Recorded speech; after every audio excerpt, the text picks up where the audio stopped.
અને ઓલીએ તો ચેલેન્જ આપી કે હું તમારા ઘનશ્યામને પકડીને બતાવીશ. વેણીરામ કહે છે કે ઘનશ્યામ 2 દિવસ પછી મારા ઘરે જવાનો જે વારો હતો ને કેન્સલ રાખજે. કે કેમ? કે મારી માએ તને પકડવાનું બીડું ઝડપ્યું છે. ઓહો, મને કહો કે ચેલેન્જ કરે તો મને બહુ મજા આવે કે તારી માને બતાવવું છે કે હું કોણ છું, કે તારા ઘરે જ જવું છે. અને ઘનશ્યામ મારા તો બપોરનો સમય અને ટોળકી લઈને પહોંચ્યા ઘરે લક્ષ્મીબાઈના. લક્ષ્મીબાઈ ખોટો ઢોંગ કરીને સૂઈ ગઈ છે ને ઘનશ્યામ મહારાજ ગયા અંદર. પણ જો ઓલું માખડું શું હોય, ગોરસ કો કે શું બોલે, શીકુ, એ શીકુ બહુ ઉપર વાગ્યું હતું. ઘનશ્યામ મહારાજનો હાથ નતો પહોંચતો. એટલે વેણીરામને કહે છે કે વેણીરામ તું બન ઘોડો, હું તારા પર બેસું ને માખણ ઉતાર. વેણીરામના ખભે ઘનશ્યામ બેસી ગયા અને જ્યાં આમ સેજ હાથ હજર કરવા જાય ને ત્યાં નીચેથી ઉંદર આવ્યો. ઉંદર આવીને વેણીરામના પગમાં ભટકું પડ્યું. એટલે વેણીરામ નીચેથી ગયા ખસી. તમે કહો છો ને સોનાની દાળ ઝૂલે, મારા ટોલા માખણના ગોરસે ઝૂલે છે. ધ્યાન કરજો આમથી આમ. અલા વેણી તું ક્યાં ગયો? પણ વજન વધ્યું મહારાજનું અને ગોરસનો દોરો ગયો તૂટી. માખણની માટલી માથે ગઈ ફૂટી. મહારાજ માખણ વાળા. થોડું મહારાજ ઉપર ને થોડું વેણીરામ પર પડ્યું છે. એકબીજાના મોઢા પરથી આંગળીઓ કરી અને મહારાજ માખણ લખે છે. ધ્રામ કરતો અવાજ થયો. વેણીરામ કે મારી માં જાગી ગઈ છે. ઘનશ્યામ ભાગો. કે કામ કરે પેલા તું બહાર જઈને જો ને. વેણીરામ તો બહાર આવીને જોડી. લક્ષ્મીબાઈ વેણીરામને ન પકડે, જવા દીધા. અને અહીંયા રામચંદ્રજી અટકી ગયા કે આવું કેમ? લક્ષ્મીબાઈએ પોતાના પુત્રને કેમ ના પકડ્યો? એનો પુત્ર પણ ચોર છે, ઘરમાં પણ ચોરી કરવી પાપ છે, છતાંય પોતાના પુત્રને કેમ ના પકડ્યો? તો એનો જવાબ છે તમારા બધાનો સૌથી મોટો પ્રશ્ન કે માયા એટલે શું? આનું નામ માયા કહેવાય. વિસનગરમાં એક શેઠે મહારાજને પૂછ્યું કે પ્રભુ માયા એટલે શું? મહારાજ કે સમજી લો કે અહીંથી 100 કિલોમીટર દૂરના અંતરે કોઈ બે માણસ મરી જાય તો તમને કેટલું દુઃખ થાય?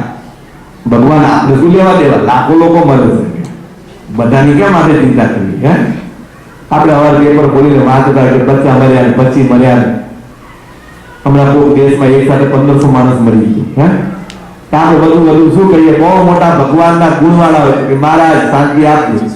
એના બેસવામાં કે અંતિમ ક્રિયા ભૂલી જવાનું છે. મહારાજ આપણે કોઈ લેવા દેવા નહીં કે તો કે એમ તો કે હા. ને સમજી લો કે તમારી ગામમાં કોઈ 2 માણસ મરી જાય તો કે મારા ગામમાં મર્યું ને કે જોવું પડે કોણ છે. સમજી લો કે તમારા નગર શેઠનો દીકરો મરી જાય તો કે મારા નગર શેઠ જોડે લેવા દેવા છે એટલે કદાચ એના બેસણામાં જવું પડે, એની અંતિમ ક્રિયામાં જવું પડે. તો કે સમજી લો કે રાજાનો દીકરો મરી જાય તો કે રાજા તો બાપ કહેવાય. 3 દિવસ દુકાન બંધ રાખવી પડે, અંતિમ ક્રિયા બેસણા અને ઉઠમણામાં બધામાં જવું પડે. મહારાજ કે સમજી લો તમારો દીકરો મરી જાય તો ભગવાનના મોઢે હાથ મૂકી દીધો. ભગવાન જો શરમ કરો, શુભ બોલો, આવું સારું લાગે છે? પથ્થર એટલા નિયમ કર્યા ત્યારે મળ્યો છે.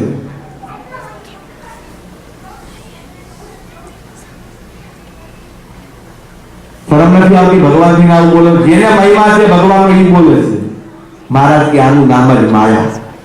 મમત્વ એટલે માયા. પોતાના દીકરા કરે લીલા ને બીજાના કરે ગમે તેવી ભૂલ કરી દો. તમે જે બોલો કે તમારા દીકરા આવું અરે છોકરાનો કરે શું કે મોટા કરે કે ફરિયાદ લઈને હેડે આવો તો કે ઘરમાં નો રમલા રામ કે ઘરમાં બાંધી નાખીએ. અને જો કોઈ બીજાના છોકરા કઈ નુકસાન કર્યું, તમારા છોકરા સમજાવો ને કે સંસ્કાર નથી આપતા. મોટામાં મોટો દુનિયાનો ચોર હોય ને તો એની મા માટે તો દીકરો જ છે.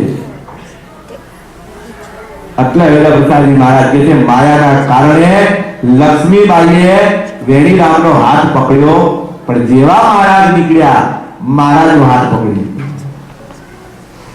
મહારાજ કહે છે, લક્ષ્મીબાઈ આમે મારા ઘરે બહુ ફરિયાદ રહ્યા છે, ભક્તિ માતાએ છેલ્લી વોર્નિંગ આપી દીધી છે કે જો હવે કોઈની ફરિયાદ આવી ને ઘનશ્યામ, તો તારા ઘરનું બહાર નીકળવાનું બંધ થઈ જશે. તું મને એક વાર છોડી દે, બસ પછી હું કોઈ દિવસ નહીં આવું તારા ઘરે. લક્ષ્મીબાઈ છે કે તને છોડાતો હશે, હે? કહેવાનો અર્થ સમજજો કે આ ભગવાન મળ્યા છે, આ ભગવાનને છોડાય, હે? હા, પછી મહારાજ પણ એવા છે. મહારાજ કહે છે કે હું એક વાર જો કોઈ ભક્તનો હાથ પકડું તેને હું છોડતો, હા. પછી ઓલા ડોશીમાં જેવું થાય નડિયાદમાં, એમને કોકે એમ કહેલું કે સ્વામિનારાયણ છે ને ઓલું કરે છે, મંત્રો કરે છે. એ વખત જો સ્વામિનારાયણ તમે જોયું તો સ્વામિનારાયણ તમને દેખાતા બંધ થાય. ડોશીમાં તો દરવાજા બધું બંધ કરી લીધું. જેવો ભગવાનની સવારી નીકળી, રહેવાનું નહીં. તિરાડમાંથી ઘનશ્યામ મહારાજને જોયા, સ્વામિનારાયણ ભગવાનને, અને એ મૂર્તિ અંતરમાં ઉતરી ગઈ. રાત દિવસ 24 કલાક મહારાજ મહારાજ મહારાજ દેખાય. અને ડોશી એવી બૂમો પાડે કે સ્વામિનારાયણ વર્ગ્યા, સ્વામિનારાયણ વર્ગ્યા. ઘણા ઉપાયો કર્યા પણ ભગવાન નીકળે નહીં. પછી કોઈ વિદ્રોહ હતો ને એમ કહ્યું કે ડુંગળી લસણ ખા, બાકી જશે. જેવી ડોશીમાં ઘરમાં ડુંગળી લાયા, ભગવાન દેખાતા બંધ થઈ ગયા. તો મહારાજ છે મળવા બહુ મુશ્કેલ છે. આપણને મળ્યા છે ને આપણા ભાગ્ય છે. પૂર્વનું પુણ્ય ઉદય થયું જ્યારે સ્વામિનારાયણ મળ્યા. બધું ભૂલી જજો ભક્તો, જીવનનું દરેક સુખ ભૂલી જજો, પણ આ મહારાજને કોઈ દિવસ ભૂલતા નહીં. તમે બધા બહુ ભાગ્યશાળી છો કે ઘનશ્યામ સાથે તમારી જિંદગી પસાર કરવાની છે. અમે તો બધા મહેમાનો છીએ, આજની તો કાલ આપને છોડીને જઈશું, પણ અમને એ વાતનો આનંદ છે કે તમારી જોડે અનંત કોટી બ્રહ્માંડનો અધિપતિ ઘનશ્યામ મહારાજ એ સ્વસ્વરૂપે બિરાજમાન છે. ઘનશ્યામ મહારાજ તમારી જોડે કેમ બિરાજમાન છે એનું તમને દ્રષ્ટાંત આપું. મારી પહેલા પણ બ્રહ્મચારી સ્વામી હતા કે જેઓ ઘનશ્યામ મહારાજના પૂજારી હતા. મહારાજે પેલા એમને મોકલ્યા કે જાઓ કે મારું એક સ્વરૂપ બોસ્ટનમાં છે, તમે ત્યાં જાઓ. પછી મહારાજે એમને બોલાવ્યા, પછી મને કીધું, સંકલ્પ કરાવ્યો કે તમે જાઓ. એક સ્વરૂપે હું આ છપૈયામાં છું ને એક સ્વરૂપે મહારાજ એ આપણા બોસ્ટન ધામમાં બિરાજમાન છે.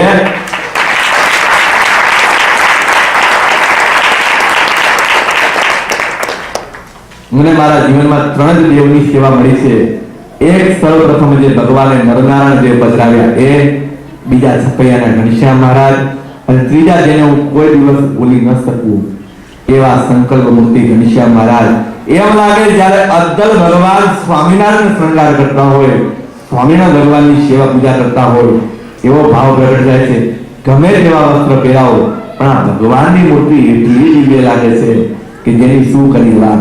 આપણે બધા તો સત્સંગી છીએ, પણ મને હમણાં ઓફિસમાંથી દાદા કીધું, મને કે સ્વામી બીજા પણ જે આવે છે ને એ પણ બધા એમ કહે છે કે તમારા ભગવાનની દિવ્યતા બહુ જોરદાર છે. અમારાથી કે રહેવાતું નથી અહીં આવ્યા. તો આ બધા આપણે ભાગ્યશાળી છીએ કે આપણને ઘનશ્યામ મહારાજ મળ્યા.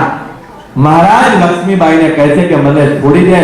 લક્ષ્મીબાઈ છે કે તને છોડાય, જો એક વખત છોડી દઉં ને પછી તું પાછો આવવાનો. હાથ પકડીને કહે છે કે તારી માં ને તારી ભાભી આખા ગામમાં ઢંઢેરો પીટે છે કે અમારો દીકરો ખોટું ન કરે, મારો દિયર ખોટું ન કરે. આજે મારે બતાવવું છે કે એનો દિયર કેટલું ખોટું કરે છે. હાથ જાળીને બજારમાંથી સડસડાટ કરતી નીકળે. તમને બધા ગામડા નથી, તમને ખબર છે કે પેલા તો ઘૂંઘટા ગણાતા. કેવા ગણાતા? હા, બજારમાંથી જતા હોય ને કે ભાઈ કોઈ વડીલ મળે, કોઈ ગામના મોટા માણસ મળી જાય તો કે બહેનો ઘૂંઘટા તાણે. એટલે લક્ષ્મીબાઈએ ઘૂંઘટો તાણ્યો. ઘનશ્યામ મહારાજ કે લક્ષ્મીબાઈ મારો હાથ બહુ દુખે છે, એક કામ કર, તું મારો ડાબો હાથ મૂકીને જમણો હાથ પકડી.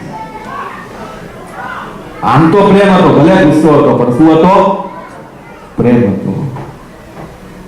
ડાબો હાથ મૂકી અને જમણો હાથ પકડી લીધો. પકડી અને લાયા ધર્મદેવના ચોકમાં અને જોર જોરથી બૂમ પાડે છે, હે સુવાસની બાઈ, હે ભક્તિ માતા, ક્યાં ગયા તમે બધા? બહુ આખા ગામમાં ઢંઢેરા પીટો છો ને કે ઘનશ્યામ કોઈ દિવસ ચોરી ન કરે. આ જુઓ તમારો ઘનશ્યામ અને આજે તો સબૂત પણ છે કે એના મોઢે માખણ ચોટેલું છે. બહુ બૂમો પાડી. સુવાસની ભાભી અંદરથી બહાર આવ્યા. માતાજી, ઓલી લક્ષ્મીબાઈને ફરી પાછો વળગાર ચડ્યો લાગે છે. ચાલો જોઈએ આજે શું કે છે. શું છે ગાંધી? કેમ પાછી આવી? હા, હવે તમે ગાંડા જ દેખાવાના ને. તમારા દીકરા પકડાઈ ગયા એટલે હવે અમે ગાંડા થઈ ગયા. જુઓ તમારો ઘનશ્યામ માખણ કાઢેલી હાલતમાં. અરે સુવાસની ભાભી મહારાજને જોતા જોતા હસવા લાગ્યા. ભક્તિ માતા કહે છે કે નક્કી આનું ચસકી ગયું છે. જુઓ જુઓ તો ખરા. અને ભક્તિ માતા આમ કરીને જોવે છે તો ભક્તિ માતા હસવા લાગ્યા.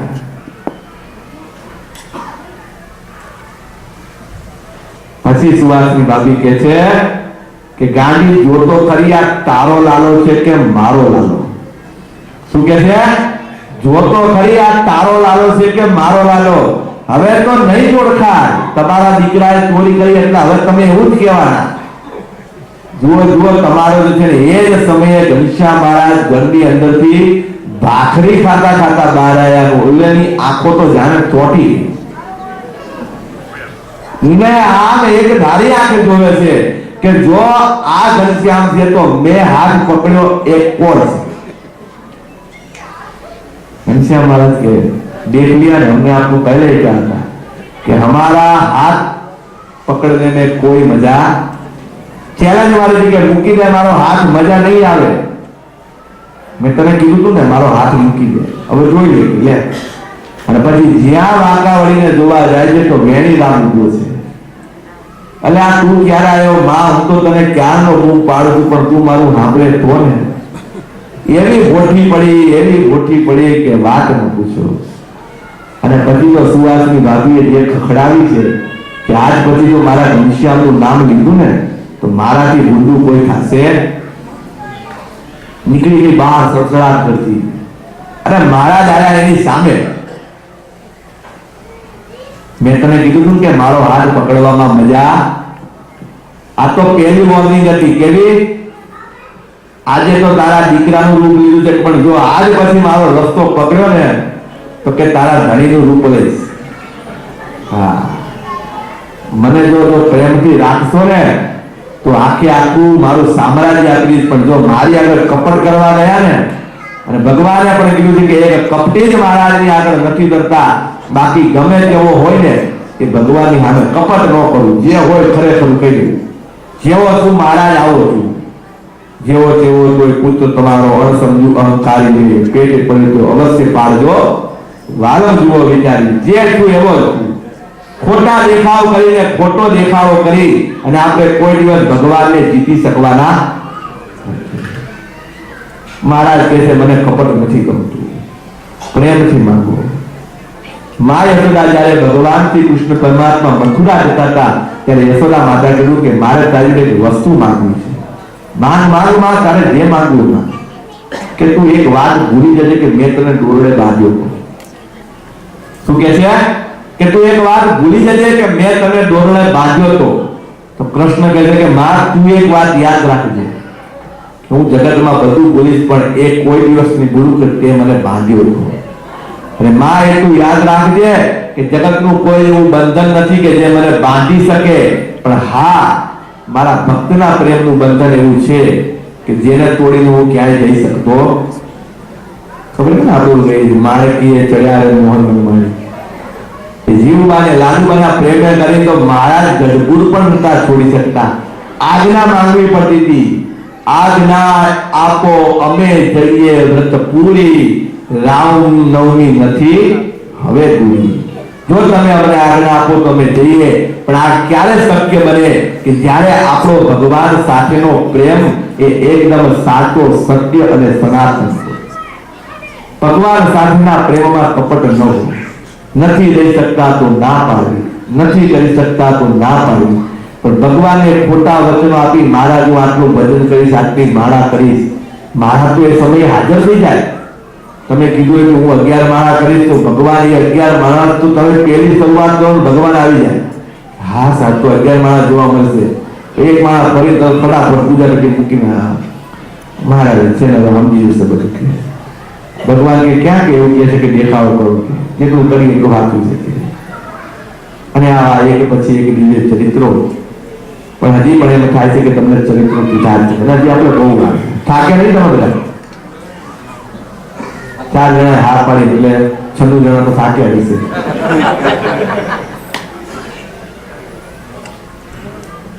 સ્ટેશનો કરતા કરતા જઈએ ને તો થાક ઓછો લાગે પણ સીધી ગાડી જાય છે ને પછી 2 મિનિટ આપણે દૂર કરી તો તમે બધા ત્યાં આવું 90 વર્ષના કોને વળી ગયા છો ને સ્વામિનારાયણ નારાયણ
મજા આવે સંગીત સાથેની કથા અદભુત સાથે હું તમને બધા ધન્યવાદ આપું કે નહીં આપું પણ આ 3-4 મિત્રોને મારે થેન્ક યુ કેવું જ પડશે કારણ કે એક પૈડે ગાડી ચાલતી તમે મારાથી કંટાળો તો પછી અહીંયા ડાયવર્ટ કરું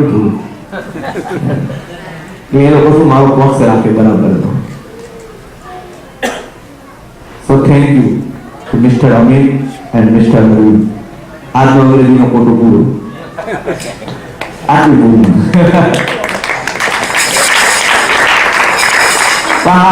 ઇન્ડિયા જતા પેલા શીખી ગઈ શું તો બધા સહયોગ કરજો થોડું પણ બહુ ફાસ્ટ ના બોલતા સ્લો બોલે અને પછી ભગવાનનું આયુષ્ય ધીરે ધીરે વધી રહ્યું છે ફરી પાછા અયોધ્યા પહોંચ્યા છે ભગવાનનું આયુષ્ય 11 વર્ષનું થયું છે હું તમને કોઈ ચરિત્ર બાકી નહીં મૂકું હું તમને વચન આપું છું જેટલા ચરિત્રો આપણે છોડ્યા છે એ બધા જ ચરિત્રો આપણે રેગ્યુલર સભામાં શ્રવણ કરી દઈશું મેં જે હરિભક્તોને બહુ જ પ્રેમ છે સાંભળવાનો કે સ્વામી આનંદ આવે છે તમને હું બધા જ ચરિત્રો રેગ્યુલર સભામાં સંભળાવીશ પણ આપણે નિયમ પ્રમાણે અત્યારે આગળ વધીએ ભગવાન 11 વર્ષના થયા છે એટલે ભગવાનને જનોઈ આપવાનું નક્કી કરેલ છે કર્મ અને ભક્તિએ યોગ્ય મુહૂર્ત જોડાવી અને યજ્ઞોપવિતનું નક્કી કરેલ છે યજ્ઞોપવિત સંસ્કાર કે જે સંસ્કાર મળ્યા પછી બ્રાહ્મણની ખરેખર જિંદગીની શરૂઆત થાય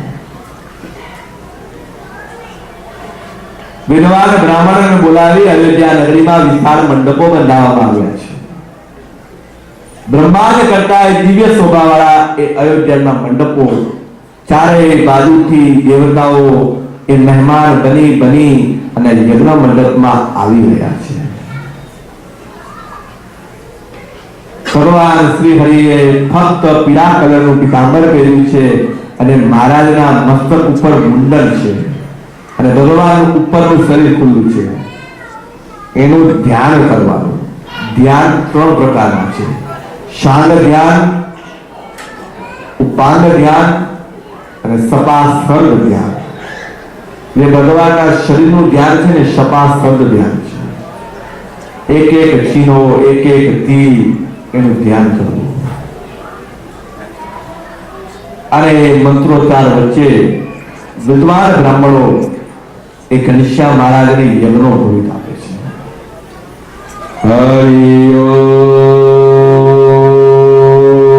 સ્વસ્તિના ઇન્દ્રો વૃહસ્પતિર્વા સ્વસ્તિના પૂષા વિશ્વવેદા સ્વસ્તિના રક્ષોયરિષ્ટનેમિ સ્વસ્તિના કિંદદાતુ ઓમ ભૂર્ભુવઃ સ્વાહા તત્સવિતુર્વરેણ્યં ભર્ગો દેવસ્ય ધીમહિ ધિયો યો નામ પ્રચોદયાત.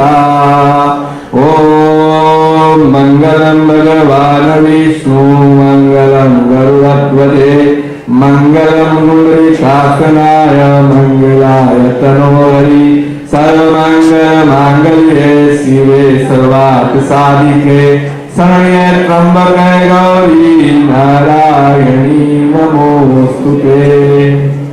મંત્રોચ્ચાર સાથે ભગવાનનો યજ્ઞ પવિત્ર વિધિ પૂર્ણ થયો છે. ગુરુદેવને ભિક્ષામાં આવેલી સમગ્ર સામગ્રી સમર્પિત કરી છે અને પછી અંતે આવે છે બળવો ઢોળાવવાનો. ખબર છે? મામા પકડવા ગયા. ઘનશ્યામ મહારાજ દોડ્યા અને વસરામ મામા ઘનશ્યામને પકડવા માટે દોડ્યા છે, પણ ઘનશ્યામ મહારાજે મનોમન વિચાર કર્યો કે આજે ઘર છોડીને જતા રહેવું છે.